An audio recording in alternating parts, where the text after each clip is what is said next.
Well, I'm very grateful for Senator Schumer's leadership on this. As you can tell, this is something he feels so deeply and passionately about, and his leadership has made all the difference in passing the first bill and has made all the difference in getting us to where we are today. I also want to thank Commissioner Bratton for coming down, for bringing so many of his police officers with him. The statistics for his department aren't great. In fact, over 550 New York City Police Department personnel have had to retire due to 9/11 injuries, and over 94 New York Police Department officers and over 110 firefighters have died of 9/11 injuries since 9/11. So we are here amid some very powerful artwork that brings our first responders' lives in a way forward that words simply can't. One look at these illustrations and we're reminded of all the horrors that took place on 9/11. We're reminded of the heroism and the bravery of our NYPD officers during the attacks and during the aftermath, how they carried bodies, ran into towers, and dug in the rubble for remains. We are reminded of how tragic it is that these men and women are sick and dying and have already passed away because they were brave, because they answered the call of duty when we asked them to be there.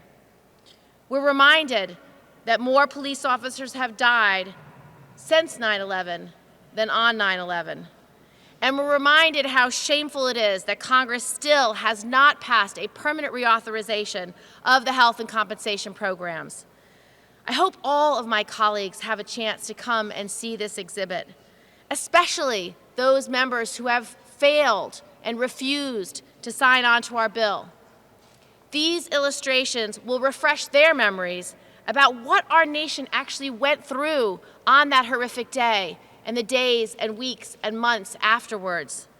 Because if they aren't moved to act after seeing these images, I don't know what would move them to act. We're now closer than ever to actually reauthorizing the 9/11 health bill permanently and having a fully paid for program. And we've gotten this close because the men and women standing here with me, because our first responders, because John Field and all the advocates have come down to Washington week after week and demanded action of our leaders. The lack of urgency, the lack of empathy is shocking. But they come down week after week and tell their stories. And it's their stories that are making the difference. And I promise you, nothing ever gets done in Washington unless regular people stand up and demand action. And that is what these men and women have done. So Senator Schumer and I urge all our colleagues to do the right thing, to sign on to this bill, to pass the 9/11 health bill and pass it and reauthorize it permanently. We will get this done. Thank you.